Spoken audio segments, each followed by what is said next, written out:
Buenas noches a todos, bienvenidos otra vez, como dice Rodolfo. Estamos tan agradecidos de Dios por esta semana tan hermosa. Así que esta alabanza es para gloria y honra de Dios, recordando siempre que no importa qué momento estemos pasando o las aflicciones que estemos viviendo, si nosotros oramos, recuerden, Dios escucha. Así que estemos seguros de que Dios escucha nuestras oraciones y nuestros llantos y ruegos.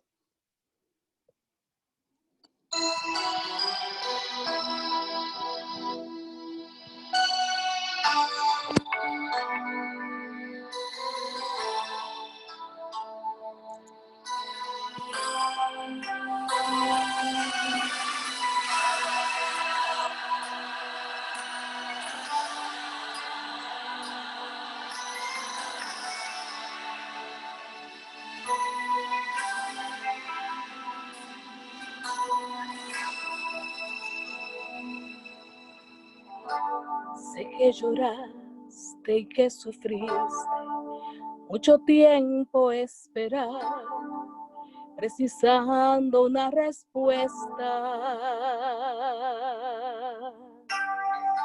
Ya no hace ningún sentido la vida que estás viviendo, de fracasos y derrotas. Has llorado y has vagado en valle de sombra y de muerte, pensando que ya es tu fin. Pero escucha, pero Dios, quien cambia historia, ha declarado tu victoria para hacerte muy feliz. Cuando el creyente ora, el Señor responde. Él responde. Una oración de fe estremece montes.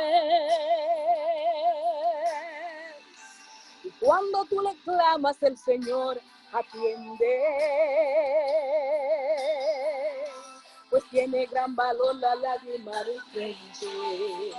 Él fue con Daniel, cerró la boca a los leones, nada le aconteció. El Señor oyó oración, lo mismo pasó con Ana, por un hijo ella clamaba y el Señor le respondió. Atendió a Josué cuando oró, el sol paró, mandó a tocar las trompetas, las murallas derrumbó. Ese Dios que está presente es el Dios omnipotente, es el mismo, no cambió. Alabado sea Dios, Dios no cambia, nunca cambiará. Y estás seguro de que cuando le clamas, Él responde. Alabado sea Dios en esta noche.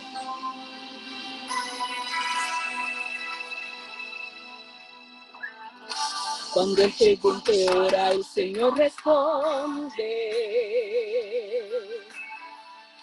Una oración de fe estremece montes. Y cuando tú le clamas, el Señor atiende. Pues es de gran valor una oración ferviente. Él fue con Daniel, cerró la boca a los leones y nada le aconteció. Dios oyó su oración, lo mismo pasó con Ana, por un hijo ella clamaba y el Señor le respondió. Atendió a Josué cuando oró, el sol paró, mandó a tocar las trompetas y las murallas derrumbó. Ese Dios está presente, nuestro Dios omnipotente, es el mismo y no cambió. Dios es el mismo y no cambió. Él es el mismo, no cambió. Dios no cambia, hermanos. Dios te bendiga. Amén, amén. Dios responde nuestras oraciones. Dios es el mismo y nunca cambia. Gloria a su nombre por siempre y para siempre. Gracias, Rosagna, por preparar nuestros corazones para la parte central en esta noche, que estará a cargo de nuestro hermano pastor, Héctor Delgado. Pastor, el tiempo es suyo. Hoy tenemos muchas preguntas, así que hay que ir empezando temprano porque los hermanos están atentos a las preguntas. Muchas gracias, Rodolfo. Bendiciones para todos y todas. Ya le había puesto un mensaje a través del chat adelantándome. Así contento de estar aquí con ustedes y es increíble, parece que empezamos el día de ayer y ya se nos fue el tiempo. Así que damos gracias a Dios después de todo por la experiencia de compartir con ustedes. Voy a darle un share a lo que tengo para compartir en esta noche.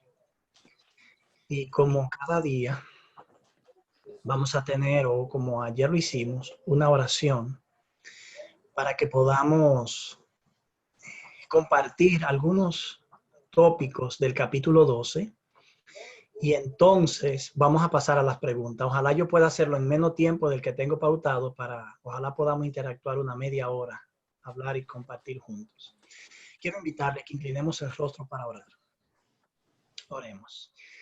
Dios y Padre nuestro, una vez más nos acercamos a ti a través de estos medios, pero también a través de la oración. Gracias, Señor. De alguna manera la oración ha venido a ser como una conexión virtual, que no importa el lugar y la distancia, permite que nos hablemos, que interactuemos. Y quizás, Señor, lo que nosotros llamamos tecnología hoy ha operado en el ámbito espiritual desde hace mucho tiempo.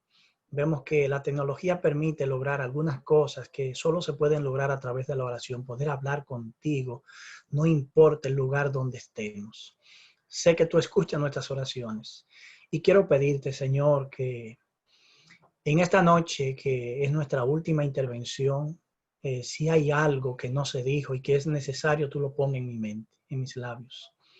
Y que si hay algo que no se comprendió, también se pueda o preguntar o comentar, inspirado por ti, guiado por ti, Señor, ya sea yo o ya sea algún amigo o hermano que haga un comentario.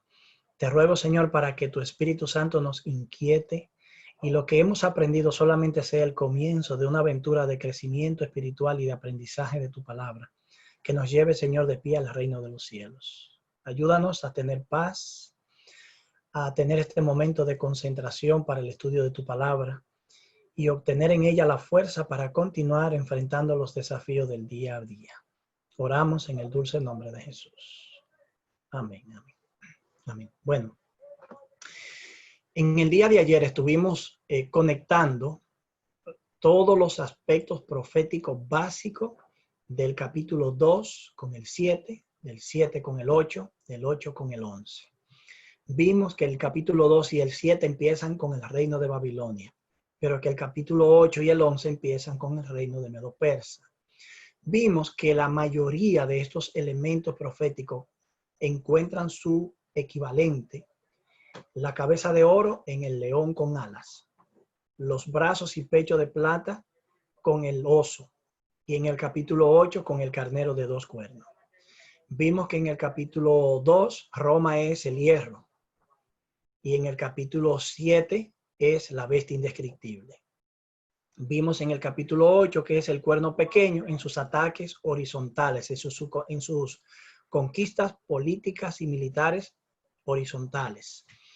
En el capítulo 7 vimos que también hay un cuerno pequeño que sale de entre los 10, derribando 3. Y decíamos que esa era la extensión del Imperio Romano, pero bajo la fase cristianizada. Entonces, en el capítulo 8 vimos que el cuerno pequeño reaparece Y ahora la fase cristiana de Roma está representada en el capítulo 8 por los ataques verticales hacia arriba, hacia el cielo, que incluye al príncipe de los ejércitos, que como veremos en Daniel, es Miguel, el gran príncipe. Y es interesante que los ataques del cuerno pequeño están dirigidos contra Miguel, el gran príncipe en Daniel. Y precisamente Gabriel reconoce la dignidad de Miguel, como veremos en esta noche, diciendo que en el cielo solo Miguel es el que lo ayuda. Así que el contacto más alto en el cielo es Miguel. Y el contacto inmediato más alto dentro de la creación que tiene Dios es Gabriel, para comunicar a los seres creados o a los profetas, en este caso, la revelación divina. Entonces, vimos que en el capítulo 11 se empieza hablando de unos reyes que todavía habrán y surgirán en Media, Medo-Persa. Después se habla de los reyes de Grecia. Entonces, después pasamos a partir del versículo 16 a ver la Roma imperial. Cuando llegamos al versículo 31, descubrimos que el elemento del santuario, la abominación, el continuo atacado, la persecución de los creyentes, nos conecta con esas imágenes, con las acciones del cuerno pequeño. El capítulo 11 termina hablando ya simbólicamente del rey del norte y el rey del sur en una confrontación final en la que el rey del norte sufre una herida que son elementos propios del Apocalipsis, y luego entonces en esa confrontación el rey del sur le resiste, pero finalmente el rey del norte se sobrepone y termina dominando todo. Los elementos de predominio religioso, la tierra gloriosa, en el monte de Dios y así sucesivamente van apareciendo, y eso nos recuerda las descripciones de las acciones del cuerno pequeño en su exaltación, se abroga prerrogativas divinas que le corresponden solo a Dios. Dijimos que desafortunadamente el capítulo 11 y 12 están mal divididos, que la última revelación de Daniel del capítulo 11 llega hasta el versículo 4 del capítulo 12. Así que cuando llegamos al capítulo 12, encontramos que en aquel tiempo se levantará Miguel, el gran príncipe.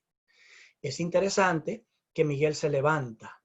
Yo voy a tomar mi Biblia porque yo quiero destacar algunos aspectos importantes. En el verso 31 hay un levantamiento de tropas, que es el rey del norte. En el verso 36 se dice que ese rey hará su voluntad y se ensorbecerá, se engrandecerá contra todo Dios y contra el Dios de los dioses hablará maravillas, que esas son acciones del cuerno pequeño en el capítulo 7 y 8. Entonces dice que al cabo del tiempo, al final del tiempo, habrá una disputa, una pelea entre el rey del norte y el rey del sur. Entonces, ese concepto de al final del tiempo en el libro de Daniel es muy importante, porque se refiere varias veces al tiempo del fin. El tiempo del fin es el lugar cuando se cumplen las visiones básicas de Daniel, los aspectos más importantes de las revelaciones de Daniel. Pero también el tiempo del fin es cuando el rey del norte, que es el último enemigo, que en Daniel 2 ocurre en el escenario de Roma. En el capítulo 7 entre la bestia indescriptible y el cuerno pequeño, Roma. En el capítulo 8, entre el cuerno atacando vertical y horizontal, Roma. Naturalmente, el capítulo 11 no puede terminar de otra manera. Así que el gran príncipe, que en algún punto fue atacado espiritualmente por el cuerno pequeño, por las prerrogativas y las blasfemias y las insolencias del cuerno pequeño, es precisamente el que se levanta y termina dándole el golpe mortal. En el capítulo 2 es la piedra que cae que representa el reino. En el capítulo 7 es el Hijo del Hombre que asume el reino y lo comparte con los santos. En el capítulo 8 es la purificación del santuario que está a mano de nuestro sumo sacerdote Jesucristo, que es el mismo Hijo del Hombre, en el capítulo 7. En el capítulo 11 es Miguel. Ahora bien, en ese tiempo, cuando el rey del norte parece que lo arropa todo, que lo domina todo, que recupera totalmente toda su influencia y poder y vuelve a sus antiguas andadas, Entonces dice, en ese tiempo Miguel se levanta. Y Miguel dice aquí que es el gran príncipe que está de parte de los hijos de tu pueblo. Y luego dice el profeta que en aquel tiempo, cuando Miguel se levante, será un tiempo de angustia, cual nunca fue desde que hubo gente hasta entonces. Pero, ahí está la palabra clave, pero en ese tiempo será libertado tu pueblo, todo lo que se hallen inscritos en el libro. Bendito sea Dios. ¿Qué pasaje más significativo? Qué hermoso es eso. De que le va a ir mal al pueblo de Dios, no hay duda. Pero de que termina bien la historia, tampoco hay duda. Y eso es lo importante. No es quién tiene la penúltima palabra, es quién tiene la última palabra. Y según Daniel y la profecía apocalíptica, el mal tendrá la penúltima palabra, pero Dios tendrá la última palabra. Y por eso nosotros glorificamos a Dios. Yo quiero ahora detenerme un poquito sobre la identidad de Miguel. ¿Quién es Miguel? ¿Quién es Miguel? Gabriel lo identifica. Oigan cómo lo identifica según Daniel 10, verso 13. Mas el príncipe del reino de Persia le está diciendo Gabriel a Daniel, se me opuso durante 21 días. Había una lucha allí. Dice, pero Miguel, note, Miguel es la salvación del pueblo de Dios en el tiempo del fin. Pero Miguel ha sido la salvación del pueblo de Dios desde siempre. Porque ya a la altura del capítulo 10, Gabriel dice, solo él me ayuda, y aquí lo presenta como aquel que a través de un pero resuelve el problema que Gabriel no ha podido resolver. Pero Miguel, uno de los principales príncipes, esa frase la vamos a analizar ahorita, vino para ayudarme y quedé allí con los reyes de Persia. Eso indica que se logró el objetivo. Así que Miguel le da como un booster, quiero decir como un empujón, como una recarga, como que le pone los cables de la batería de su vehículo al vehículo de Gabriel y lo prende y le dice, sube ahora a la cuesta que no podía subir. Miguel es ese, es el que siempre salva las situaciones y lo hace porque está de parte de su pueblo. En este contexto es necesario que en Persia se tome una decisión y es dar libertad a los judíos para que regresen. Y eso está dentro de los planes de Dios porque es una profecía que después de 70 años ellos regresarían.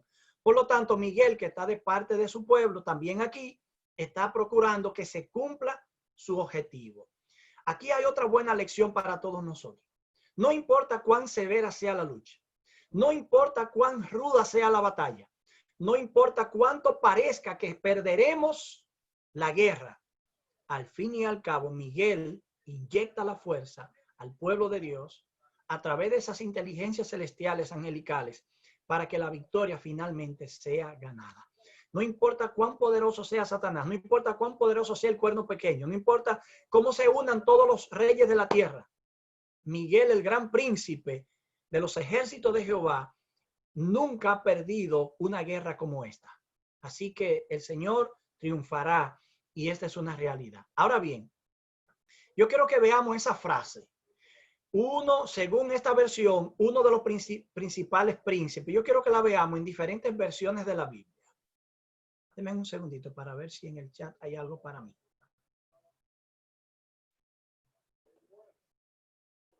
Ok, no me sale ahora mismo. No me sale. No me da, como que no me da la opción para mirarlo. Pero está bien. Miren, esa frase yo quiero analizarla. Como esa Biblia lo traduce, y yo estuve consultando varias versiones de la Biblia, más que la que cité aquí, porque vi que todas dicen lo mismo. Todas dicen lo mismo. La Nueva Versión Internacional dice que Miguel es uno de los príncipes de primer rango, pero en ningún momento se está diciendo que es el primero de todos, sino que es uno de. Es decir, como Miguel aparentemente hay más. Según la Reina Valera contemporánea, es uno de los príncipes más importantes, pero no dice que es el más importante. Según la Nueva Versión de Jerusalén, que es una traducción literal católica, y la Biblia de las Américas, que es muy buena traducción de hecho, dice que es uno de los primeros príncipes. Y allí utiliza primero, porque es una palabra que aparece allí, Ehab, en el hebreo. La Reina Valera actualizada 2015, que es la versión el mundo hispano, el mundo bautista que produce esta versión, muy buena versión de hecho. Y la Reina Valera 1960, que es la que nosotros generalmente más utilizamos, yo uso la 95, que también tiene el versículo traducido de esta manera, dice que es uno de los principales príncipes.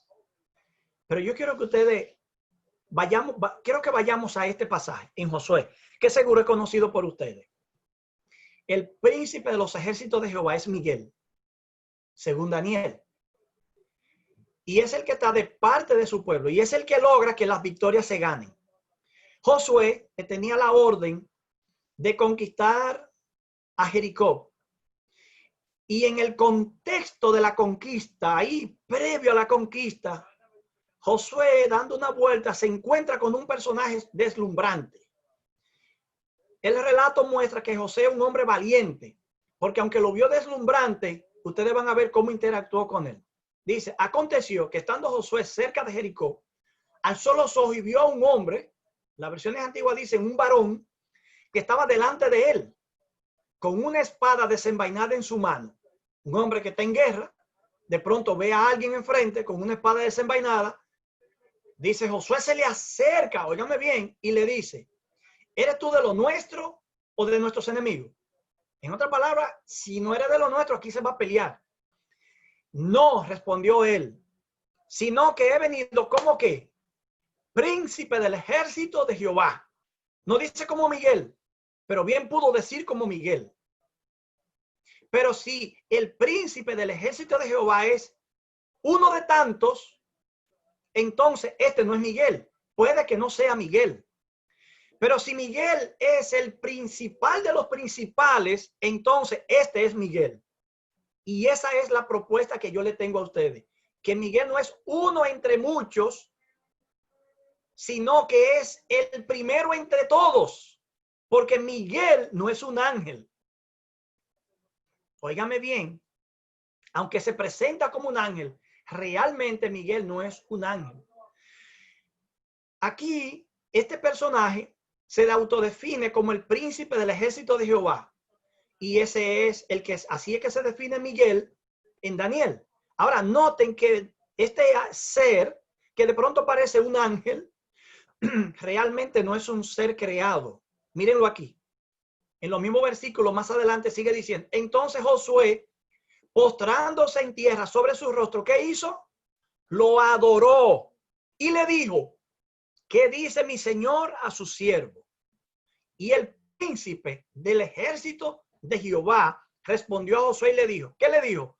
Quita el calzado de los pies porque el lugar que estás es santo. Y Josué lo hizo así. Bendito sea Dios.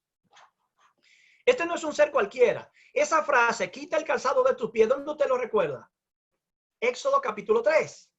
Y dice que allí quien está en la zarza es el ángel de Jehová, que se autodefine como Jehová mismo y como yo soy el que soy.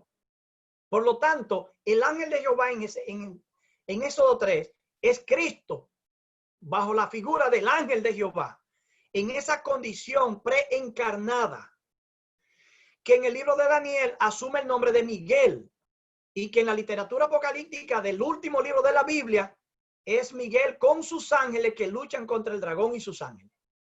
De manera que Miguel es el nombre que Cristo asume en el contexto del gran conflicto. Y Miguel significa ¿quién es como Jehová? Y ese nombre significando eso es una pregunta que le echa en cara al diablo lo que él pretendió y que solo Cristo es. Satanás quiso ser como Dios, sentarse en el trono de Dios. Y es lo que él quiere lograr a través del cuerno pequeño que lo sienta en el templo de Dios, haciéndose pasar por Dios como si fuera Dios. Es el mismo engaño milenial cósmico del cielo establecido en la tierra en el cristianismo, la religión de Dios. Porque en términos de religiones, la religión verdadera es el cristianismo. No es el islamismo, no es el judaísmo, no es el hinduismo. Pero dentro de la religión verdadera, Satanás clavó sus uñas y desarrolló la abominación desoladora. Es decir, ese sistema con un sistema propio de creencia que suplanta la revelación divina y el plan de salvación divino. Esto es serio, mi querido hermano. De manera que en Daniel ya sabemos que Miguel no es uno de los principales príncipes. Yo le voy a decir cómo debe traducirse la frase. Si es adorado, es divino, aunque se defina como el príncipe de los ejércitos de Jehová. Es decir, es otro miembro de la deidad, operando bajo un término de guerrero. Y precisamente los términos vienen del mundo de la guerra en Daniel 11. Y ustedes van a ver ahora otro detalle, porque el término levantar es un término de guerra. El príncipe de los ejércitos de Jehová es un término de guerra. Y lo vemos aquí en Josué. Entonces, es un ser tan divino que ha santificado el lugar donde sus pies se han asentado. Y si Josué no se quita sus sandalias, puede morir. Como Moisés pudo morir en la presencia de Dios en el monte. Pero el acto reverencial, quita las sandalias de tus pies. Sé reverente, tú estás ante el ser divino o ante uno de los seres divinos. En este caso, Cristo, la segunda persona de la deidad. Entonces, ¿por qué estas Biblias traducen esto? Es un error de traducción. El versículo 13, donde se dice que Miguel, el principal príncipe, eso está en superlativo, la frase hebrea. Debería traducirse literalmente el príncipe principal. Y eso lo coloca a la cabeza de todos. Es como decir, Dios le dio a él un nombre que es sobre todo nombre. ¿Cuál es ese nombre? El nombre divino. No hay otro nombre sobre todo nombre, excepto el nombre divino. Entonces debería ser traducido el príncipe principal. La palabra Ahad, generalmente traducida como el número 1, también significa primero. Por eso es el primer príncipe o el principal príncipe. Entonces, le doy esa definición de Miguel para que usted entienda que el levantamiento de Miguel no es más que el equivalente de la segunda venida en el libro de Daniel. Por eso es que en Tesalonicenses dice que Cristo cuando venga viene con voz de mando, con trompeta de Dios y con voz de arcángel, es decir, jefe de ángeles, que eso es Miguel, eso es Miguel. Ahora bien, el verbo levantar, Miguel se levanta, se levanta. Amad, esa palabra significa en el libro de Daniel, levantarse de parte de alguien. Por eso dice el príncipe que está de parte de tu pueblo. Con decir Miguel se levanta y utilizar esa palabra, ya se implica que se levanta de parte de alguien. Pero el pasaje especifica quién es ese alguien. Y ese alguien es el pueblo de Dios, que viene a ser redimido, salvado, rescatado de las garras del rey del norte en el tiempo del fin. Y si no fuera por la intervención de Cristo, destruirían el pueblo de Dios. Note que el conflicto de los siglos dice que aunque se determinó que a medianoche entrara en vigencia el edicto de pena de muerte, muchos salieron antes de que se cumpliera la medianoche. Y entonces ángeles, guerreros en forma de guerreros, peleaban por ello. Y que las armas que ellos utilizaban caían como pajas o hojarasca en el suelo. Eso indica que hay una intención de destruir al pueblo de Dios. Ahora bien, también significa ponerse de pie como abogado para interceder. Y precisamente eso es lo que Miguel está haciendo ahora, intercediendo por nosotros. Por eso es que en Daniel 7, el Hijo del Hombre se presenta como viniendo de pie delante del anciano de días. Y allí hay una escena de juicio, porque él allí está intercediendo por su pueblo que está siendo perseguido y va a recibir el reino con quien va a compartir ese reino con su pueblo perseguido. También significa pararse para pelear por alguien indefenso. Y eso es lo que Cristo precisamente está haciendo en el tiempo del fin. Viene a pelear por su pueblo que no pelea. El pueblo de Dios no usa las armas. Lo único que usa es la palabra. Apocalipsis 22:11 dice, ellos, los justos, los santos, han vencido a Satanás. ¿Por qué lo han vencido? Por la sangre del Cordero y la palabra de su testimonio. ¿Captan el punto? El pueblo de Dios no utiliza la política ni la influencia de las leyes para lograr sus objetivos. El pueblo de Dios ahí no puede pelear. Discutimos, analizamos, disentimos, nos ponemos de acuerdo, pero al fin y al cabo, ahí no podemos pelear. Mucha gente dice, ¿por qué la iglesia no participa más? Es que la participación en el ámbito político tiende a ser problemática. ¿Entienden? Si el gobierno nos llama a servir, entonces el individuo del pueblo de Dios que ha sido llamado a servir, tiene el derecho de servir a la nación en la posición que el gobierno lo ponga, como Daniel y como otros tantos. Miren, hermanos, Daniel se levanta. En Daniel 11, ese término amar, levantar, se usa más de 20 veces, casi 20 veces, y casi siempre para describir las actividades bélicas del rey del norte y del rey del sur. El rey del norte se levanta y el rey del sur se levanta. Se levantan es para pelear, para imponerse. Aquí Cristo se levanta como el príncipe de los ejércitos de Jehová, como un guerrero para pelear por su pueblo. ¿Por qué creen ustedes que en Apocalipsis 19, la segunda venida de Cristo se describe de una manera distinta a la del capítulo 14? Versos 14 al 20. Allí Cristo en el Apocalipsis 14 viene sentado en una nube con una hoz en la mano. Pero en Apocalipsis 19, Cristo viene como un guerrero montado en un caballo con todos los ejércitos celestiales que lo siguen para matar a la bestia y para destruir a los impíos con la espada que sale de su boca. Esas son imágenes militares que describen el poder impresionante de Cristo en su segunda venida y cómo va a vencer y aplastar los poderes que tratan de destruir al pueblo de Dios. De manera que Miguel se levanta y el levantamiento de Miguel implica todo eso. Se levanta y cuando se levanta la intercesión termina. Y al terminar, Cristo puede venir a la tierra a liberar a su pueblo. Y ese es un tiempo de angustia enorme porque es mundial. Ya no se limita a la antigua Europa, al viejo mundo. Porque ahora el nuevo mundo se le va a unir en el mismo proyecto con Estados Unidos a la cabeza. Con el protestantismo unido al Estado. Para perpetuar una adoración en un día que no tiene más fundamento que la tradición eclesiástica y la autoridad humana dentro de la iglesia. Ese es el conflicto final. De manera que la palabra hebrea pertenece al vocabulario de guerra y es expresada por el soldado que resiste y vence a su enemigo. Estos pasajes que están ahí, si quieren tomarle una foto, tómenlo para que lo puedan leer y van a notar que siempre está en un contexto bélico. Le pueden dar un screenshot también, no sé cómo decir esa frase.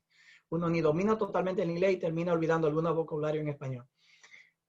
Una copia como un retrato a la pantalla. Green screen. Ajá.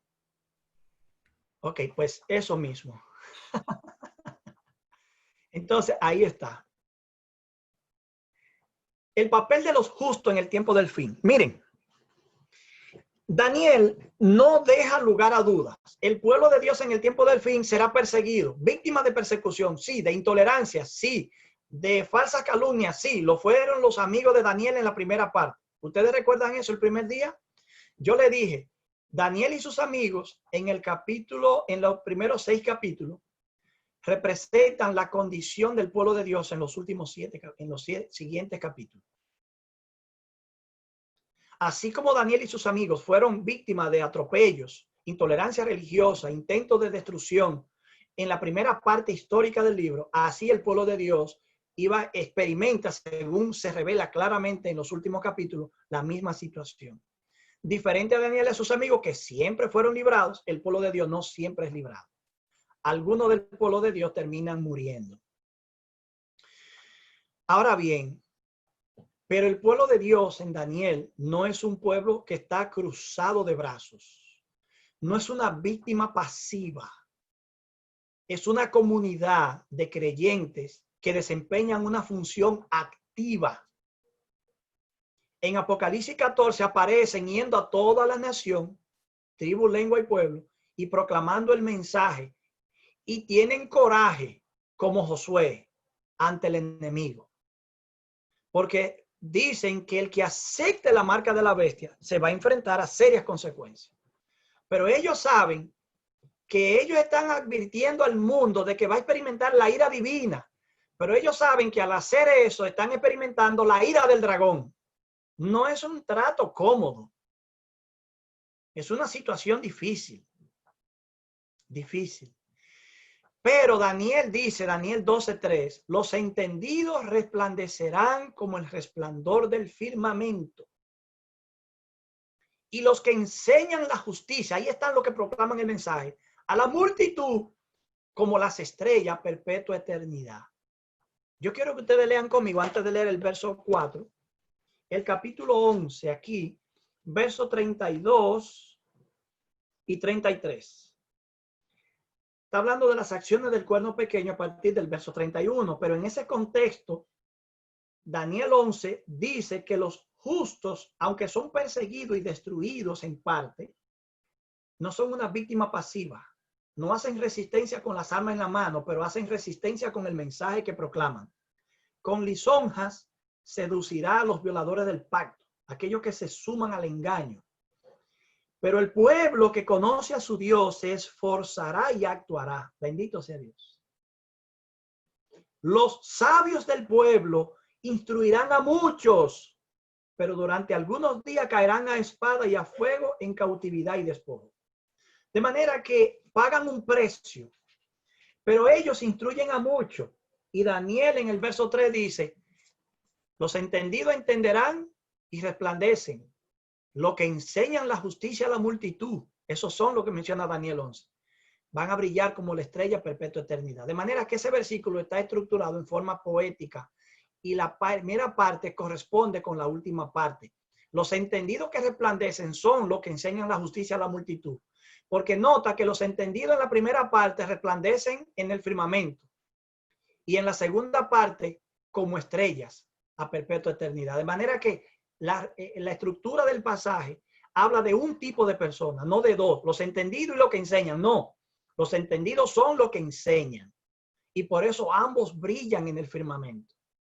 Es interesante que en Apocalipsis, Cristo aparece con 7 estrellas en su mano derecha. Y dice que esos son los ángeles de la iglesia, es decir, los mensajeros de la iglesia. Porque esa es la función del pueblo de Dios. Ser una estrella que alumbra y que proclama el mensaje. El liderazgo de la iglesia que no hace eso, traiciona su llamado, su cometido. Su llamado y su cometido. Entonces, Daniel luego dice en el versículo 4, pero tú, Daniel, y aquí cierra la revelación. Ya no hay más revelación. Todo lo que se dice de ahí en adelante es parte de lo que ya se ha revelado, como lo vamos a ver. Tú, Daniel, cierra las palabras y sella el libro hasta el tiempo del fin, cuando Miguel se levante. O previo, toda esa etapa que comprende el tiempo del fin, desde que empieza hasta que Miguel se levanta al final del tiempo. Y luego entonces dice que en ese tiempo del fin, muchos correrán de aquí para allá y la ciencia se aumentará. Yo quiero ahora, en un tiempecito más, porque tenemos tiempo suficiente, explicar ese correr de aquí para allá y el aumento de la ciencia, para que pasemos a las preguntas y a interactuar. La frase correrán de aquí para allá, que toda una frase en español es un solo verbo en el idioma hebreo. ¿Y saben lo que significa? Recorrer. Pero ¿por qué se traduce correrán de aquí para allá? Porque recorrer no es un término pasivo. Es una expresión activa y requiere que una frase lo traduzca. Y ese verbo generalmente significa recorrer con el fin de encontrar algo, según número 11:8. O para inspeccionar y conocer algo desconocido, algo que no se conoce, según 2 Samuel 24:2-8. En este contexto, como en los otros del Antiguo Testamento, ese verbo correr de aquí, traducido como una frase, correr de aquí para allá, es una expresión idiomática para referirse a investigar o buscar. Entonces, en el tiempo del fin, el pueblo de Dios proclama un mensaje. Pero ¿cuál es el mensaje que proclama? El mensaje que ha investigado. Y como lo ha investigado, ha llegado a entenderlo. Y como ha llegado a entenderlo, ellos son los entendidos que resplandecerán. Noten ustedes, mis queridos hermanos, que el texto habla. Nosotros lo que tenemos que tratar de escucharlo y mirar un poquito más de cerca, más de cerca. De manera que el pueblo de Dios en el tiempo del fin es activo, busca entender. ¿Por qué? ¿Qué busca el pueblo de Dios? Recorriendo detrás del conocimiento, corriendo de aquí para allá detrás del conocimiento. ¿Qué busca? Lo que él sabe que fue sellado hasta el tiempo del fin. ¿Y qué fue lo que fue sellado? Esas revelaciones de Daniel que le dijeron a Daniel, tranquilo, eso no es para este tiempo. Descansa, corre de aquí para allá, bota el golpe, respira profundo. Esto está sellado hasta el tiempo del fin. Denme un segundito que le voy a leer algo que quizás es muy interesante para ustedes, para que ustedes vean cómo la profecía se cumple. Denme un segundito, a ver si llego. Este es un librito de Daniel que se publicó hace mucho, pero es una maravilla. De Jerome Fall, vidente de Babilonia. Si lo ve en la librería, no lo piense dos veces, cómprenlo. Y si se lo puede recomendar a alguien que se lo lleve, que se lo lleve.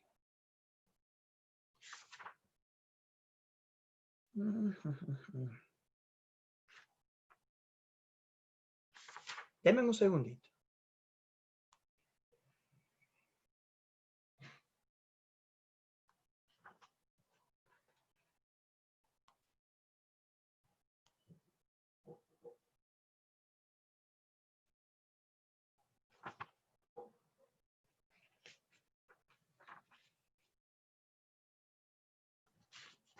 Ojalá pueda encontrar esto.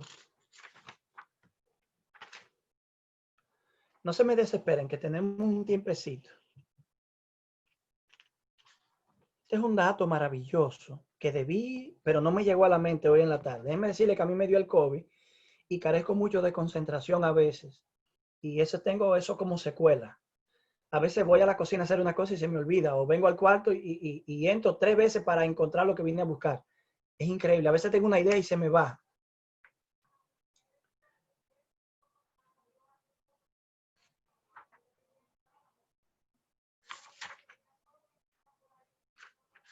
Se me desesperen. Ay, ay, ay. ¿Dónde es que está?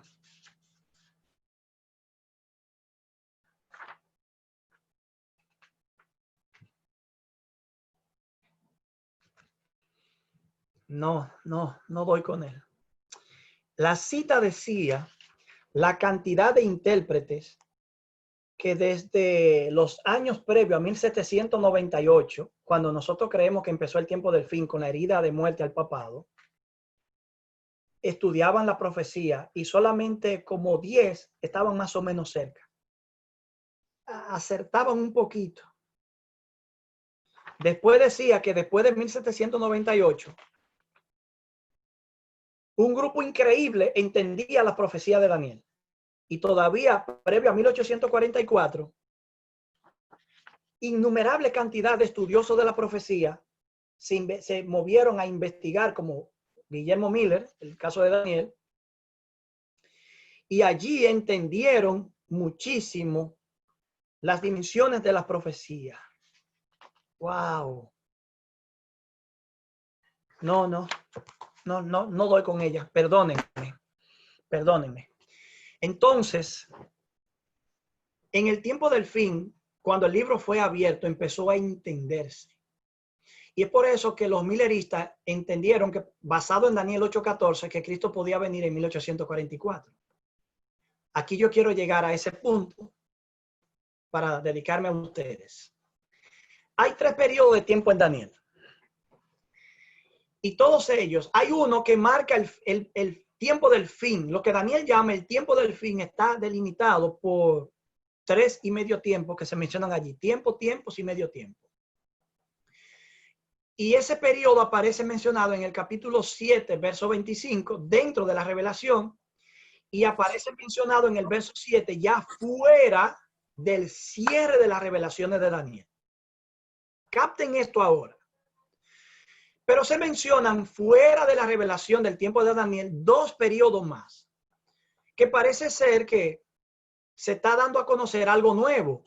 Pero el hecho es que estos 2 periodos, aunque no se mencionan en la parte de adentro de Daniel, están relacionados a tiempo, tiempos y medio tiempo. Y esa es la razón por la que se mencionan aquí.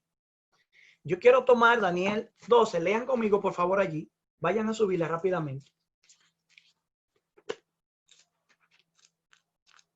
Daniel 12.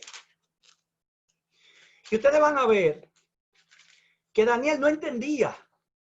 En el verso 4, muchos correrán de aquí para allá y la ciencia aumentará. Se le dijo a Daniel que iba a llegar un momento en el que las cosas selladas en el libro se entenderían, que él no la podía entender.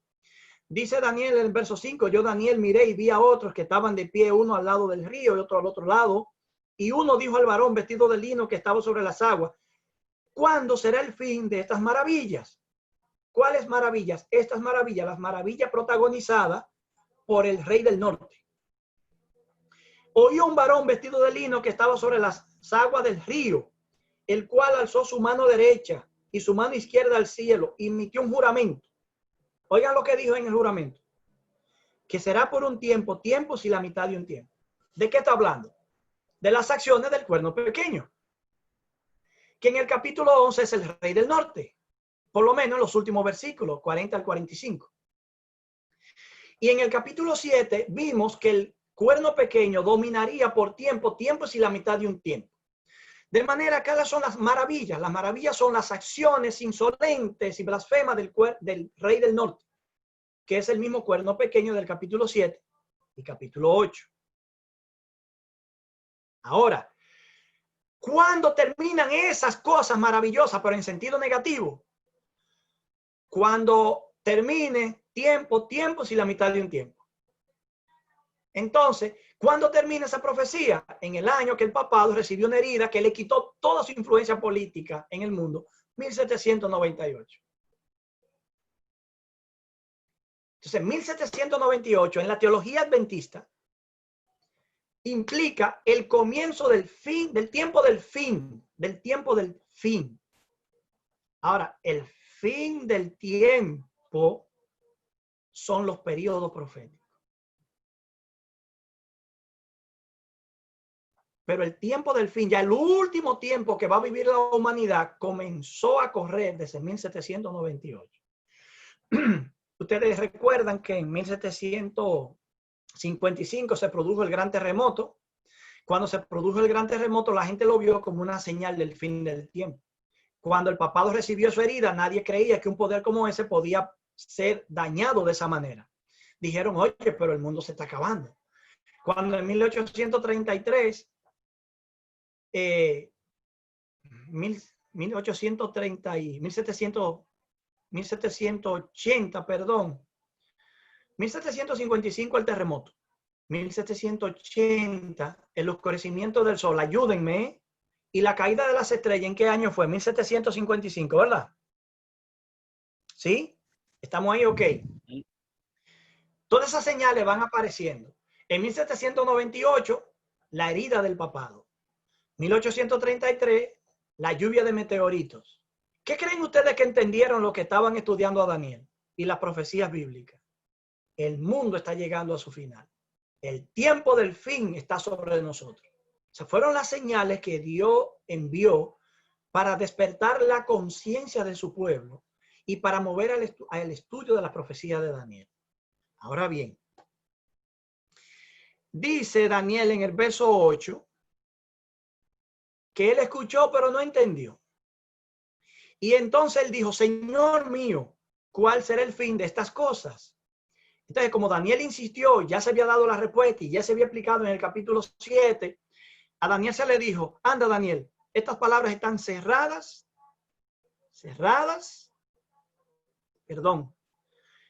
y selladas hasta el tiempo del fin. Muchos serán limpios, emblanquecidos, purificados, los impíos procederán impíamente, es decir, nadie lo va a cambiar. Pero dice, los entendidos comprenderán. Ahí está la clave. El pueblo de Dios sí va a entender. Dice, después, óigame bien, después que desde el tiempo en que sea quitado el continuo. ¿Qué es el continuo? Lo que tiene que ver con Cristo y su ministerio, el plan de Dios y el santuario. Entonces está hablando aquí de los ataques del cuerno pequeño, desde que sea quitado para establecer la abominación desoladora, habrá 1290 días, el segundo periodo. Dice, bienaventurado el que espere y llegue a 1335 días. Yo no se la voy a enredar porque ese no es el tema completo de hoy. Eso debe ser un tema solamente.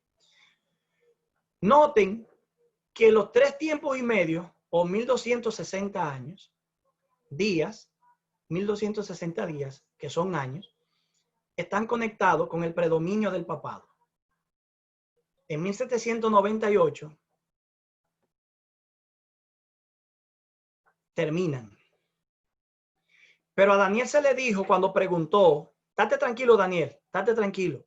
Y le dieron 2 fechas más, 2 periodos de tiempo más, 2 periodos más, para que se ubicara. Y se dice allí que los entendidos entenderán. Desde que el tiempo que el continuo se quite, es decir, y se establezca la abominación, habrá 1290 días. Es decir, los 1290 días terminan junto con los 1260 días.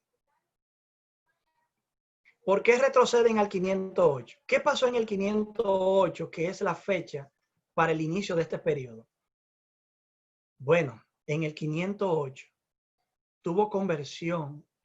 ocurrió la conversión de un personaje franco de Francia, el gobernante principal de Francia, llamado Clodoveo. Y fue el primer rey que fue coronado por un obispo de Roma, por un papa. Y a raíz de ese año, el poder político y el religioso se unieron. Y quedó totalmente establecido esa unión en el 538. Y allí empezó, una vez establecido, el tiempo de predominio del cuerno pequeño o el poder papal, con autoridad para perseguir al pueblo de Dios, porque ahora dominaba el poder político.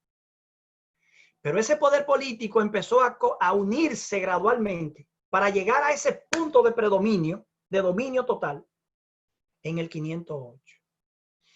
Ahora dice que hay 1290 días desde que el continuo se ha quitado, es decir, ahí empieza a ser afectado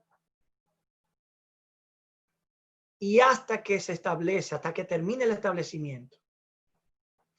Pero dice, bienaventurado el que espera 1335 días. Así que como los 1290 días están asociados a los 1260, así mismo están asociados los 1335 a los 1290. Entonces el periodo siguiente, que es el tercero, se cumple. Ahí dice 1840 y 1798, pero realmente, ven un segundito. Es 1843.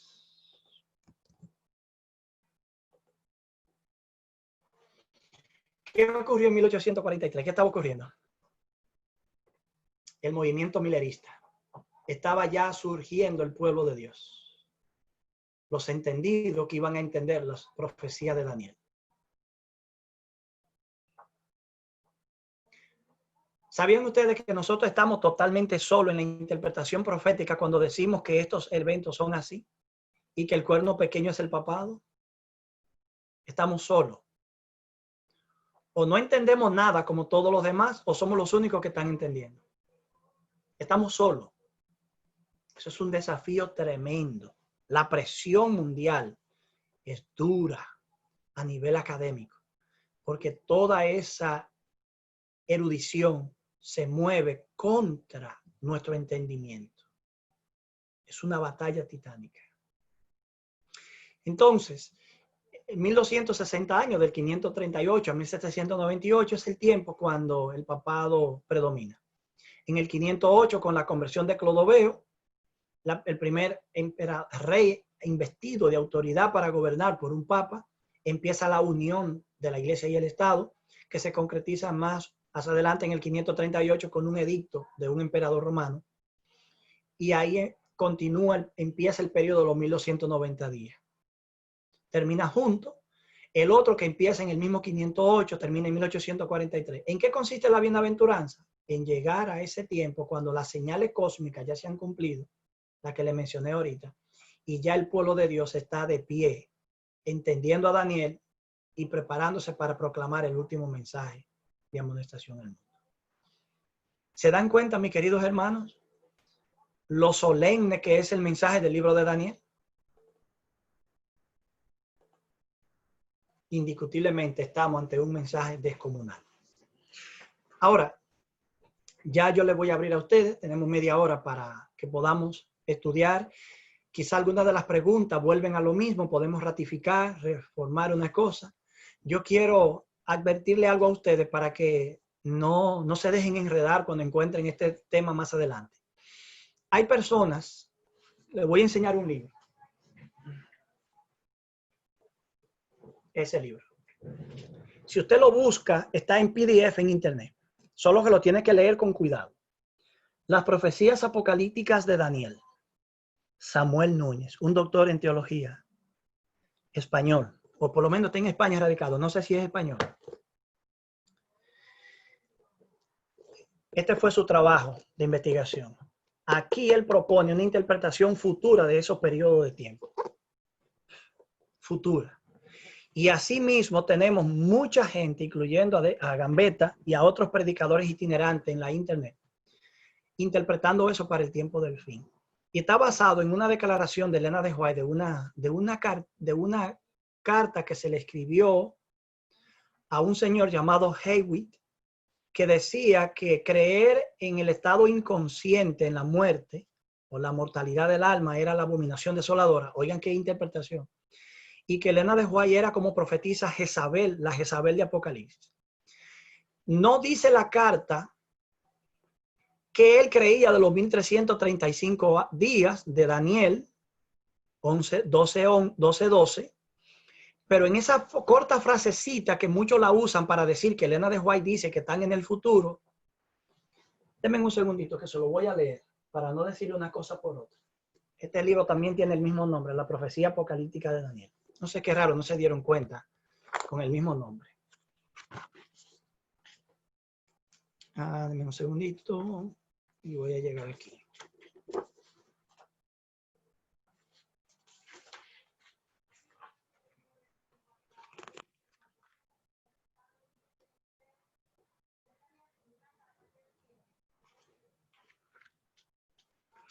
La cita dice brevemente, en una carta que ella escribió, le mencionamos algunos de sus errores. Ella y los otros líderes de la iglesia, los otros pioneros que estaban ahí con ella, que estaba incluido su esposo. Le mencionamos algunos de sus errores en el pasado, que los 1335 días habían terminado y otros numerosos errores suyos, pero tuvo poco efecto. Entonces, muchos dicen que esto está mal traducido al español, pero realmente no está mal traducido. Y lo quieren poner como que ella dice que no se había cumplido. Yo no entiendo de verdad. Pero lo interesante es que Elena de White no podía decir que eso estaba en el futuro. Miren por qué. Ella lo corrigió a él, pero nunca corrigió a su esposo que decía que estaban cumplidos en el pasado. Nunca corrigió a Urias Smith, que siguió enseñando que estaban en el pasado, en 1843. Entonces, evidentemente, si Elena de White corrigió a este hombre, pero no corrigió a su esposo, que Elena de White en ocasiones decía cosas que se distanciaba diametralmente de lo que su esposo decía. Si Elena de White no tenía compromiso con nadie y corregía los errores teológicos en la iglesia sin ambigüedad, pero nunca corrigió la interpretación histórica de esos periodos. Por lo tanto, 1843 es la fecha. Y tiene una bienaventuranza para el pueblo de Dios que estaba en ese entonces. El que llegara ahí, viera eso, ese era el movimiento de Dios final para proclamar el último mensaje. Entonces, esa es la interpretación. Se la quise comentar a ese nivel para que tengan cuenta, porque hay argumentos por ahí a veces que ya eso sí. Además, el Instituto de Investigación le dio una respuesta a una mujer llamada Miriam Davis.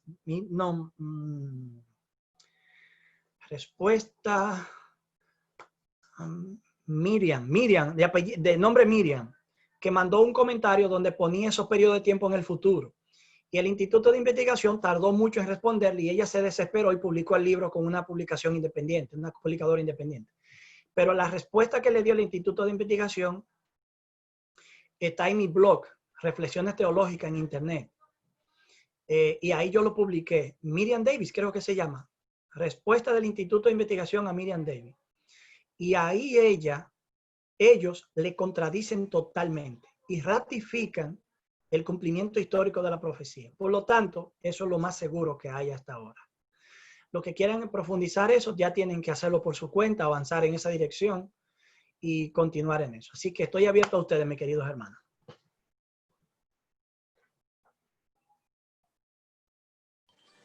Entonces estamos pendientes con las preguntas y respuestas. Miguel Ángel nos amenazó desde anoche que él iba a ser el primero en hacer las preguntas de hoy, hacer su pregunta hoy. Así que Miguel Ángel, el tiempo es suyo, le escuchamos. Ok.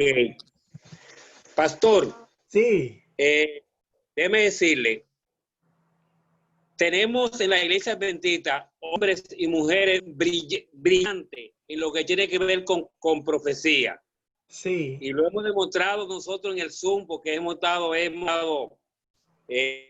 escuchado varias cátedras, incluyendo la suya. Gracias. La pregunta es la siguiente. ¿Por qué la iglesia adventista, comenzando de arriba, estoy hablando de arriba, no ha abierto un canal que esto sea publicado o anunciado por radio y por tele? Porque realmente se bautizan mucha gente y la cosecha es que todos vengamos a los pies de Jesús, pero hay muy poco conocimiento en lo que tiene que ver con la profecía, incluyendo personas que tenemos mucho tiempo dentro de la iglesia. Entonces, tenemos un canal de televisión adventista y tenemos la radio en todos los países del mundo, pero vemos que esto no es muy común. ¿Será que tienen miedo o será de que el tiempo no ha llegado? Porque una vez se te dijo, no, eso no lo toquen, que el tiempo no ha llegado. Eso fue aquí en Radio Amanecer, a una persona que me voy a tener que reservarme el nombre y a él lo paramos. Entonces, señores, está bueno. Esa es mi inquietud. Ya, mira, antes de responderte a ti, yo puse ya en el chat el link del artículo. Miriam G. Berry, ¿qué se llama? Miriam G. Berry. Ese es el artículo. Ahí le pueden dar y lean el artículo. Un poquito pesado, pero léanlo para que se informen. Algo de primera mano de calidad. Bien, hermano, mira. Fernando Canale, un teólogo de la iglesia adventista ya jubilado, tiene varios temas en YouTube ahora mismo porque esta situación de pandemia provocó una interacción tanto del campo académico como pastoral, como laico, y de pronto en iglesias que tenían transmisiones, teníamos eruditos de primera talla, enseñando, predicando. Yo mismo tuve la oportunidad de entrevistar varias personas, interactuar con ellos, teólogos prominentes que intervinieron en algunos programas. Esto vino a ser como una bendición, porque muchos dijeron, la disidencia ha perdido fuerza porque ahora los que saben de profecía están hablando y cualquiera lo puede oír. Entonces eso fue importante. Yo mismo creé un canal de YouTube. Yo mismo era un poco lento para la tecnología por las muchas ocupaciones, pero esta parálisis que provocó esta situación nos llevó a reformular. Créanme, en el caso mío, yo trato siempre temas de profecía. El pastor Ernest Tavera dijo una vez, el pastor de iglesia mínimo le debe hablar del ABC de la profecía a la iglesia. Pero muchos ni siquiera eso hacen. No estoy expresando que estoy siendo honesto porque la pregunta es honesta y requiere eso. Esto requiere un entendimiento y un nivel de compromiso, porque no es que yo lo tengo. Hay millones de gente que lo tiene en la iglesia. Pero uno tiene que también tratar de mantener el balance, porque por ejemplo hay iglesias y predicadores que solamente hablan de profecías, pero tú tienes delante de ti familias que meritan temas de familia, tienes jóvenes que meritan temas de jóvenes, y no es verdad que tú le dejas eso a los departamentales y ellos van a cubrir esas áreas. Tú tienes que reforzarla porque tampoco lo hacen. Y también muchos enfoques de la profecía son muy toscos, muy duros, muy severos, muy directos. Y esa no es la forma de abordar estos asuntos. Yo, por ejemplo, si estuviera hablando esto con un público no adventista, en totalidad, que yo sepa, me digan, mira, aquí la mayoría no son de la iglesia, pues yo soy un poquito más cuidadoso en declarar algunas cosas, pero yo asumo que aquí la mayoría son adventistas o lo fueron. Entonces uno tiene que tener ese tacto, porque la misma Ellen White dice que no debemos estar atacando al catolicismo. Y muchos eso es lo que hacen. Muchos hablan más del papado como sacerdote en la tierra que de Cristo como sumo sacerdote en el cielo. Entonces hay que tener como un balance. Pero voy al punto ahora. Canales dijo, en algún punto el proyecto teológico que los pioneros adventistas iniciaron se paralizó. Entramos en una parálisis que no es más que el estado laodicense, la tibieza de indiferencia, apatía y neutralidad espiritual que afecta a todo el pueblo de Dios, tanto los miembros de iglesia como el liderazgo de iglesia. Nadie queda fuera de eso. En la parábola de las 10 vírgenes, todas cabecearon y se durmieron, aún las que tienen aceite en su lámpara. Es decir, que en este tiempo aún los mejores cristianos saben que tienen que avanzar hacia adelante y mejorar más y ser mejores todavía. Todos estamos flaqueando en algo. Es un momento de parálisis espiritual donde Satanás ha sembrado con profundidad sus uñas y ha debilitado mucho al pueblo de Dios. El liderazgo trata erróneamente a veces de compensar la debilidad con el esfuerzo evangelístico, el tesón misionero. Pero metemos 10 por la puerta y de adelante y 8 salen por la puerta de atrás. Yo he tomado clase en la universidad donde, mira, da vergüenza y da pena los millones de gente que la iglesia adventista ha perdido. Está perdiendo casi el 60% lo que tiene que ver con Norteamérica de su población. Eso, y si limpiamos los libros totalmente, yo soy de los que trabaja con los libros, no le doy como un loco a eso, pero yo siempre estoy encima de eso, organizando y arreglando. Si nosotros trabajamos eso, se reduce significativamente. Nosotros afrontamos una parálisis espiritual que es innegable. Y el trabajo misionero, sin un reencuentro real con Cristo, no va a resolver el problema. T. Wilson dijo que tenía que haber una reforma y un reavivamiento. Ese fue su primer discurso desde que ganó.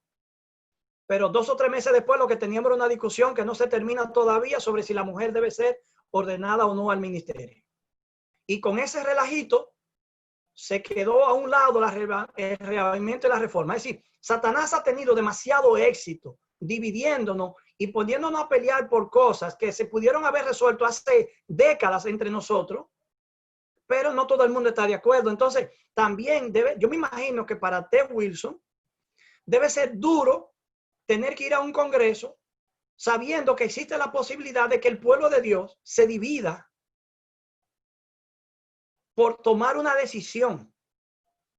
Cualquier elemento administrativo, si tiene que esperar, que espere. La unidad del pueblo de Dios es más importante. La prioridad está ahí. Porque total, ese tema, si se aprueba o no, para poner solo un ejemplo, y no quiero que me pregunten nada de eso, lo tomé como un ejemplo. Si se aprueba o no, eso no está dentro de las 28 doctrinas. Nosotros no deberíamos estar peleando como estamos peleando por eso, porque eso no es una de las 28 doctrinas. Pero muchos lo han satanizado. Y de pronto ya ni se sabe qué es lo que se tiene que hacer. Y eso no se va a detener porque tiene gente que entiende eso. Entonces hay que respetar a esa gente dentro de la iglesia porque creen en el adventismo, están comprometidos y están trabajando. Entonces, tenemos que buscar la unidad. Ahora bien, Canales dijo, en algún punto, los administradores, los pioneros que eran los que administraban y enseñaban, ya no estaban y de pronto los administradores eran uno y los que enseñaban eran otros. Y ahora tenemos el campo académico por un lado y el campo administrativo por otro. Y de pronto tú lees en el folleto de escuela sabática una cosa y en la práctica tú estás mirando otra, porque son agendas totalmente divorciadas. Canales dice que en algún momento tiene que confluir otra vez la teología y la administración. Y yo ya tengo una frase inventada, que cuando nosotros administremos teológicamente, yo no sé si sintácticamente será correcta, pero cuando nosotros administremos la iglesia teológicamente, es decir, con fundamentos teológicos, respetando la palabra, los criterios de la palabra, entonces las cosas empezarán a ser diferentes. Por lo tanto, cosas como esta, Dios tiene que permitirla para forzar cosas que de buena voluntad y en tiempo de paz nosotros, lamentablemente, no vamos a propiciar. Y esta crisis estuvo más que buena por un lado, aunque ha habido mucha muerte y mucho sufrimiento. Y déjenme decirle, si no fuera por lo bueno que ha ocurrido, como quiera se hubiesen seguido muriendo toda esa gente y perdiéndose muchísima gente. Entonces, Dios tiene una capacidad increíble de tomar el dolor y el sufrimiento y las crisis para sacar cosas buenas de allí. Y muchos de nosotros, yo tengo miembros de mi iglesia que ya se salieron de la iglesia, pero tengo gente que vivía doble vida y yo lo sabía y están viviendo una sola vida, la vida que glorifica a Dios. Esto es parte de un zarandeo. Esto es parte de un zarandeo. Y Dios tiene que permitir muchas crisis como esta para que la iglesia entienda que tiene que focalizarse y centrarse y reorganizarse. Así que espero haberte dado en tu cuestionamiento, pero evidentemente tenemos situaciones. Ahora, otra cosa, entre paréntesis aquí. Voy con José Enrique, después de esto. Nunca, mis hermanos, apréndanse esto. Yo siempre lo hice, aun cuando no fui pastor. Nadie puede decir que ha seguido mis escritos y mis publicaciones. Yo publico desde que estoy en Dominicana, que yo ataco públicamente las debilidades de la iglesia o deploro las debilidades del liderazgo en público. En tiempo de Elena de White se estaban matando los líderes. Y Elena de White dijo, no muestren las debilidades de la iglesia al mundo, muestren sus fortalezas. Pero tenemos gente en la iglesia hoy que el lujo de ello es chismear todo el día con todos los disparates que entendió, que no entendió, que cree que sabe y que si se lo explican bien, tiene que avergonzarse y debería obligársela a pedir perdón públicamente, chismeando con información en internet y las redes sociales. Mis hermanos, tus redes sociales no son para tú exhibir tu cuerpo, ni la belleza física, ni los platos de comida que te comes, ni los sitios que visitas, echándole cosas a los infelices que nunca tendrán esa oportunidad, ni son tampoco para tú desbaratar las debilidades de la iglesia en público. Son para proyectar el mensaje de salvación y subir alguna foto tuya que revelen cómo Dios trabaja en tu vida y en ti. Sí, ¿por qué no? Porque de todo un poco, ¿verdad? Pero dentro del balance. Entonces, seamos cuidadosos. Nunca deploren las debilidades de la iglesia en público, porque el pueblo de Dios nunca ha sido perfecto. Nunca ha sido perfecto. Ni lo fue, ni lo es. Y cuando lo sea, ya estará en el cielo y el pecado no existe. José. Amén. Buenas noches a todos, pastor. Demasiado de acuerdo con todo lo que usted ha planteado. José, disculpa, quita la imagen para que podamos escucharte mejor. Quita el video para que la voz se pueda escuchar mejor. Quito el video. Okay. So, gracias por el mensaje que nos ha traído. Está sumamente interesante, muy bueno. So, lo que pasa es, tratando de darle un poco más de respuesta al hermano, es que la profecía tiene que ser necesariamente cristocéntrica, porque la profecía, la única intención es llevarnos a nosotros a Cristo. Mostramos el momento en el que estamos viviendo, pero el fundamento de toda profecía es Cristo Jesús. Cuando nosotros ponemos a Jesús a un lado para poner el yo, lo que yo sé, lo que yo he aprendido, entonces comienza a endiosarse el yo y se pone a Cristo para un lado. E inmediatamente entonces comienzan los conflictos. Nosotros tenemos una iglesia que está demasiado secularizada. Lo digo por mí mismo, lo digo por todo lo que nos hemos, todo lo que podamos hacer una introspección hacia nosotros, hacia nuestros adentros. Sabemos que estamos demasiado secularizados. Y si hay algo que yo he aprendido con esta pandemia, es acercarme un poco más a Dios. Porque yo vi demasiadas personas morir día a día y siempre estuve pensando el próximo puedo ser yo. Miraba a mis hijos, miraba a mi esposa y entendía que tenía una responsabilidad demasiado grande, inmensa. Y es la responsabilidad de llevar a esta familia a los brazos de Cristo Jesús. So, mi intención o mi llamado a todos los que aquí estamos es que no permitamos que la secularidad abarque nuestros pensamientos, número uno. Y número dos, que no nos estemos tampoco entreteniendo con algunas cosas que Satanás ha traído a nosotros como iglesia para estarnos en conflicto, como dice el pastor, con cosas que no tienen nada que ver con la salvación. La salvación debe ser lo prioritario. Y sí, nosotros necesitamos hacer una reforma que comience conmigo, no mirar la reforma hacia afuera, sino hacia mi interior. Este es el punto que quería plantear. Gracias, José. Yo le subí ahí un link ahora, o un enlace. Ahí está también en mi blog, por si no lo ven, pero ahí está un libro que yo escribí, se llama Eventos Finales en la Profecía Bíblica. Yo lo escribí para la conferencia, la asociación donde trabajo aquí, la Great New York Conference en New York, y lo liberamos gratuitamente en medio de la pandemia porque hubo que tratar mucho esos temas. Lean ese material, bájenlo a su tableta, su app o su móvil y léanlo. Ahí van a encontrar muchísimas cosas. ¿Alguna otra preguntita? Porque nos quedan 12 minutos, porque debo salir a las 8, porque tengo que entrar a una reunión con una de mis iglesias, que ese día que no le predico.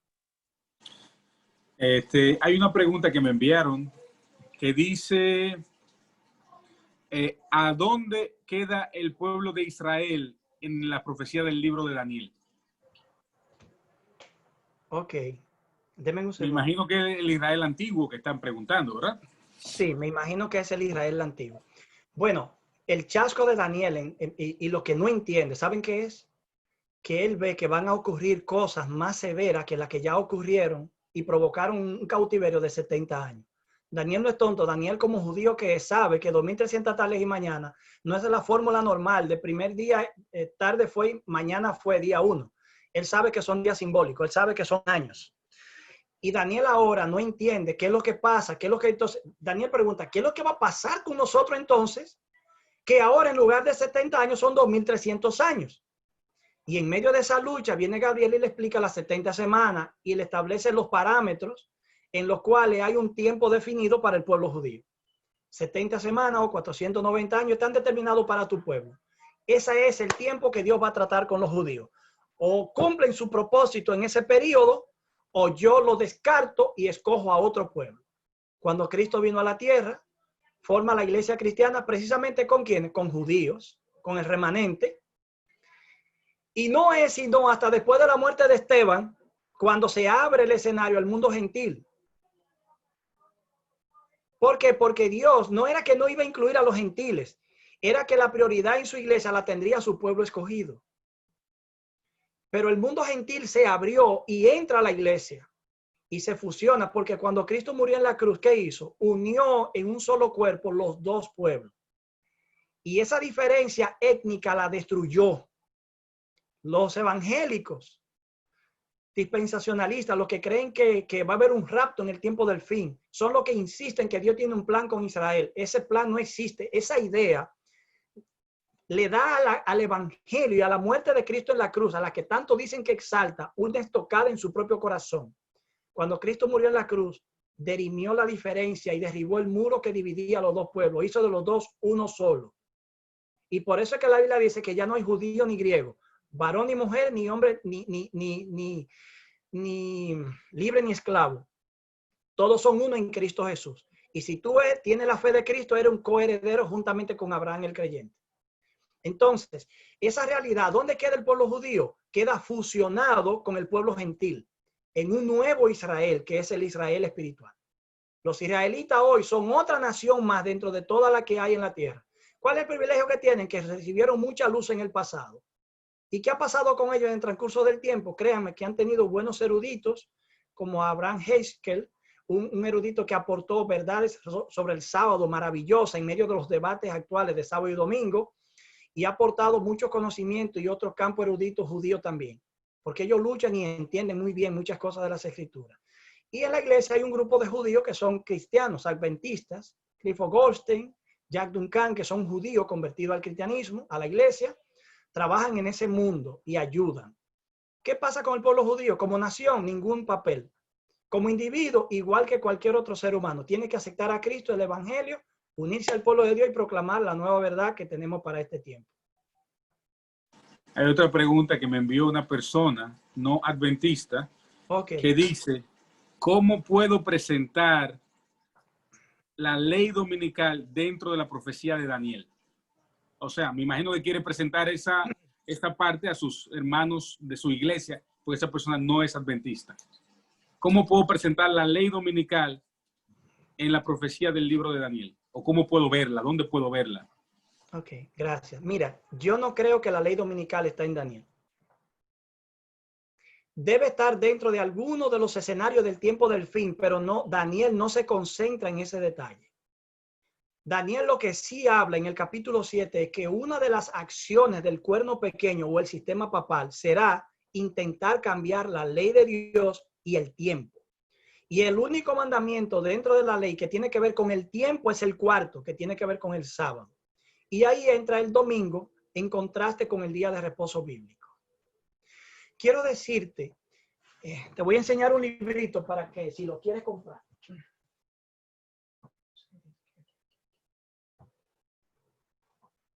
Mira, este librito es escrito a favor del domingo. Se llama Breve Historia del Domingo. Descubre el gozo de la celebración en el Día del Señor. Justo L. González, un historiador eclesiástico cubano. Ese librito ustedes lo consiguen allá en la Santiago. Creo que hay una librería que todavía funciona ahí. Y si no, creo que en la Núñez de Cáceres con 27 hay una librería bautista ahí, que debe estar ahí todavía. O Lincoln con Núñez de Cáceres. No recuerdo bien, pero es ahí en la 27. Pues yo tengo ya como 17 años fuera y se me pasan algunas cositas. Pero tú lo consigues. Este autor defiende el domingo como... Está ahí la librería, Pato. Está ahí la librería. Yo la vi. Ok, miren, este autor, Está ahí. oye, ¿cómo son las cosas? Este autor defiende el domingo como día de reposo. Pero ¿saben lo que él admite aquí? Que los cristianos nunca vieron el domingo como día de reposo, sino hasta el siglo IV. Es decir, que pasaron 4 siglos para que los cristianos que se reunían en domingo, sí, pero no porque era día de reposo. Se reunían en domingo como cualquier otro día, tú te reúnes a adorar a Dios.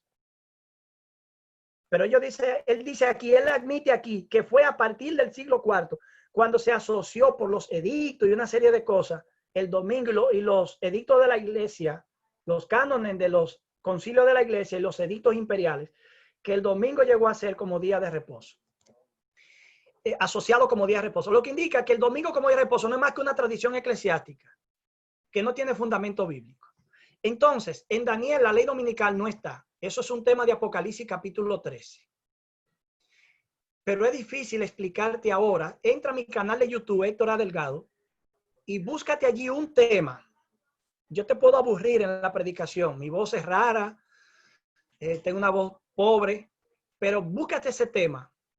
Se llama La marca de la bestia.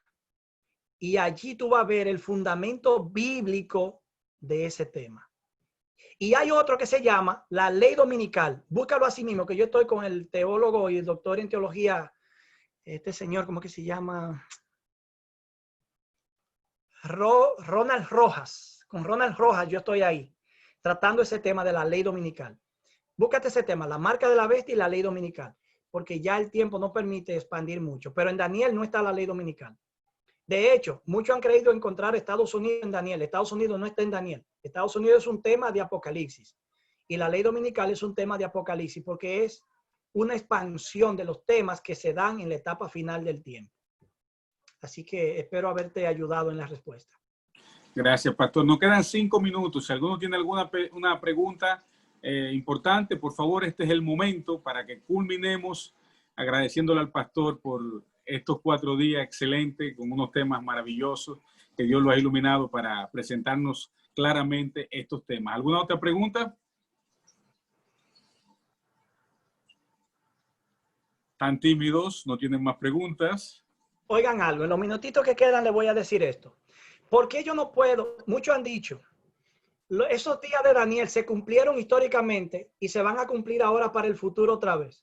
Eso también está mal. Dirán ustedes, ¿por qué? Les voy a explicar así en fracción de segundo o de minuto.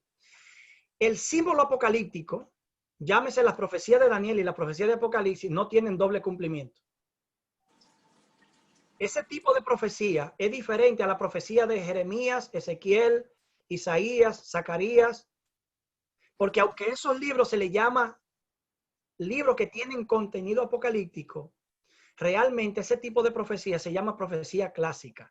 En mi libro, Eventos Finales, hay un capítulo ahí que se llama La profecía clásica y la profecía apocalíptica. Léete ese capítulo. Y ahí va a encontrar esto que te voy a explicar. La profecía clásica tiene dos focos. Uno local e histórico en los días del profeta y otro futuro.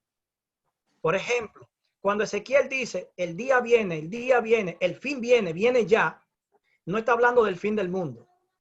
Está hablando del fin de la nación judía por la invasión babilónica. Pero esa profecía está estructurada en un lenguaje que te permite ver a ti que el profeta está hablando de algo más grande también. Y el segundo foco de esa profecía, que ya tiene cumplimiento en sus días, es que preanuncia el día final, cuando finalmente llegue el fin de todas las cosas. Es decir, la profecía clásica no es que tiene dos cumplimientos, sino que tiene doble foco, uno local e histórico y uno en el tiempo del fin. Pero la profecía de Daniel y de Apocalipsis no tienen doble foco. La primera, la profecía clásica, son condicionales y la profecía de Daniel y Apocalipsis son incondicionales. La de Ezequiel y los demás profetas se cumple si las condiciones se dan, pero la de Daniel y de Apocalipsis se van a cumplir, haga yo lo que haga, porque Dios está revelando lo que va a ocurrir en el futuro. Por eso es incondicional. Y por eso fue dada en forma simbólica para protegerla. Pero los entendidos entenderán. Y correrán buscando entender. Ahora bien, la profecía apocalíptica solo tiene un foco. ¿Cuál? El símbolo que señala, el momento que señala. Te voy a poner un ejemplo ahora. La cabeza de oro de la estatua representaba a Babilonia, ¿y a quién más? A nadie más.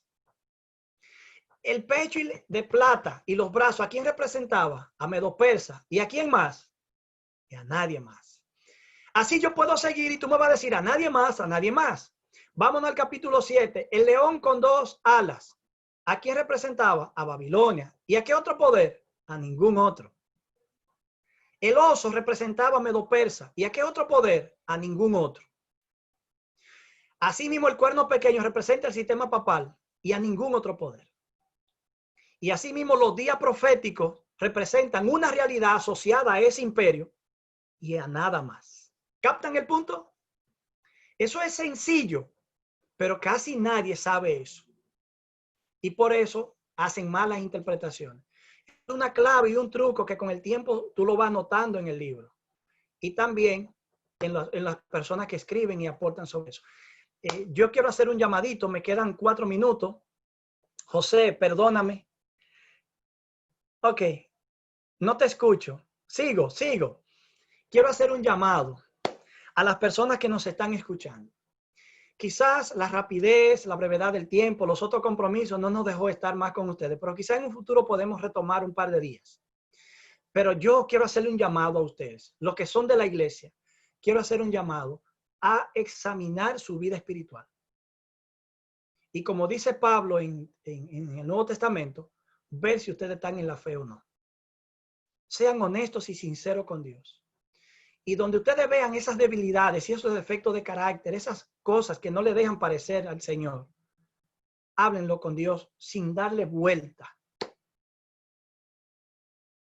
Díganlo directamente, Señor, mira esto y esto, nómbralo por nombre, menciónalo por nombre, dale nombre y apellido. Señor, mira, tú sabes que yo soy rencoroso, que cuando me hacen una, yo quiero vengarme y matar a esa persona.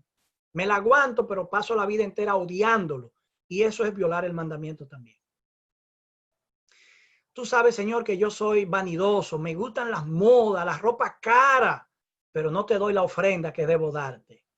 Estoy viviendo para mí. Ayúdame a cambiar eso, Señor. Perdóname. Tú sabes, Señor, que uso las redes sociales para proyectarme a mí, aunque vivo una vida miserable y tú lo sabes.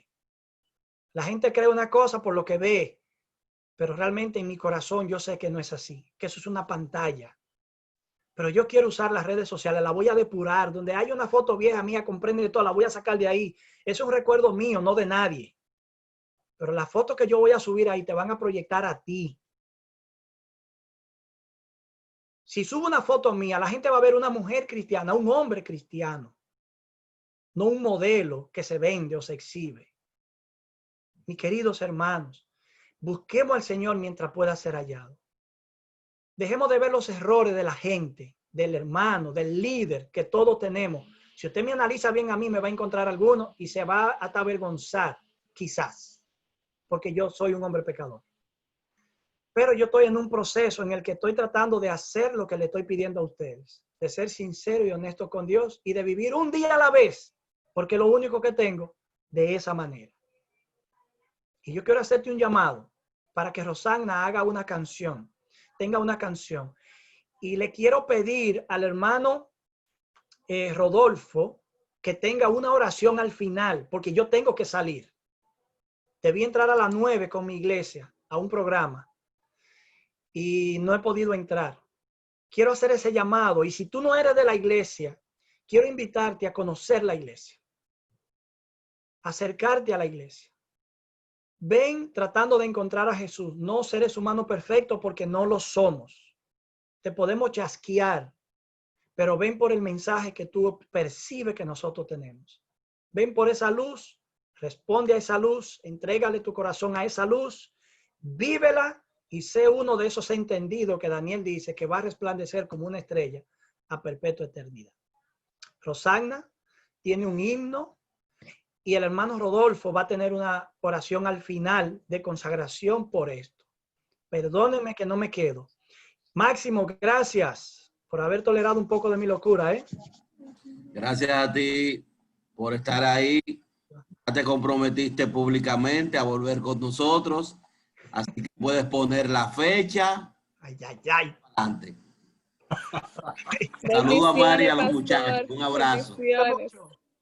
Le amo en el Señor. Firme. Gracias, pastor. Pronto nos veremos de nuevo por aquí. Gracias, pastor. Si no en el cielo, que también será pronto.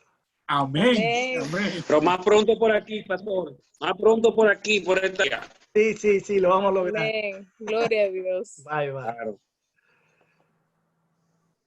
Gracias.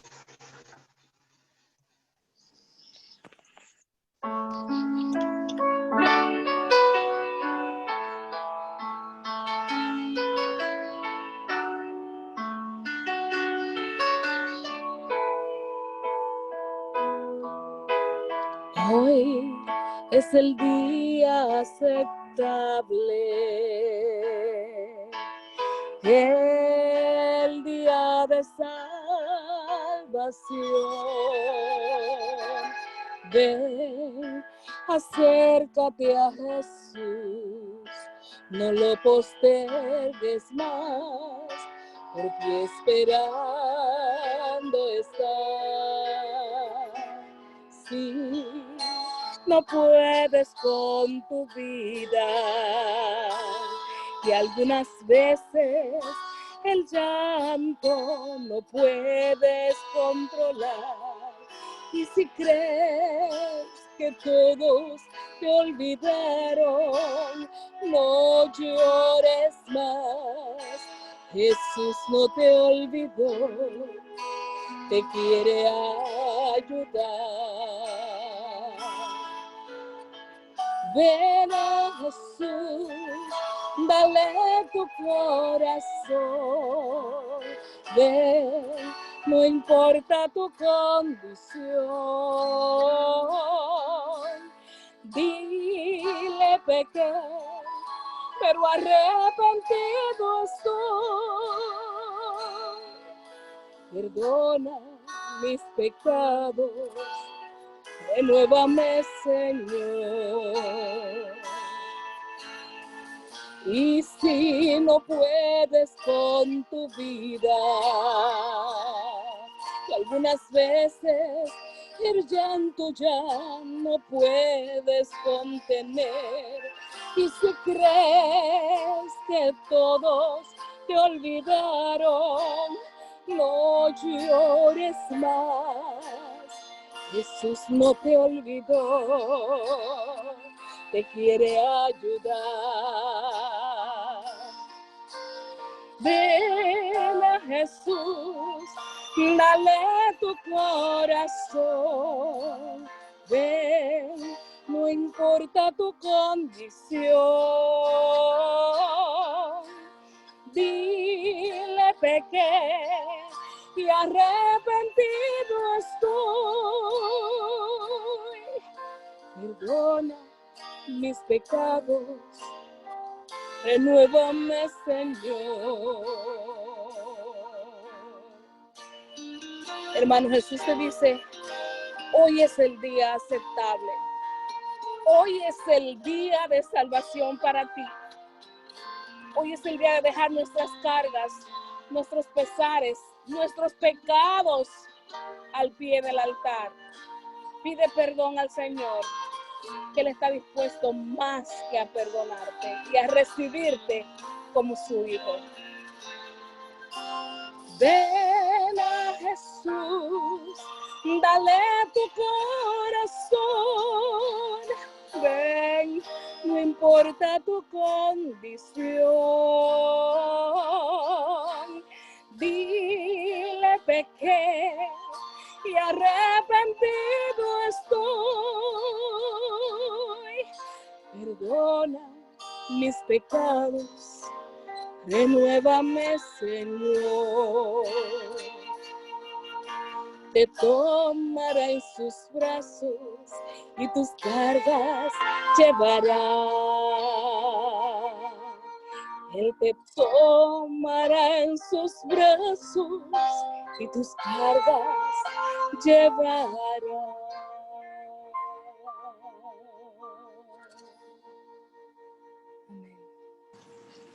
Amén, amén.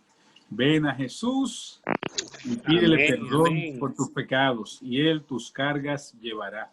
Cerremos nuestros ojos para hablar con nuestro Dios en una palabra de oración en esta hora.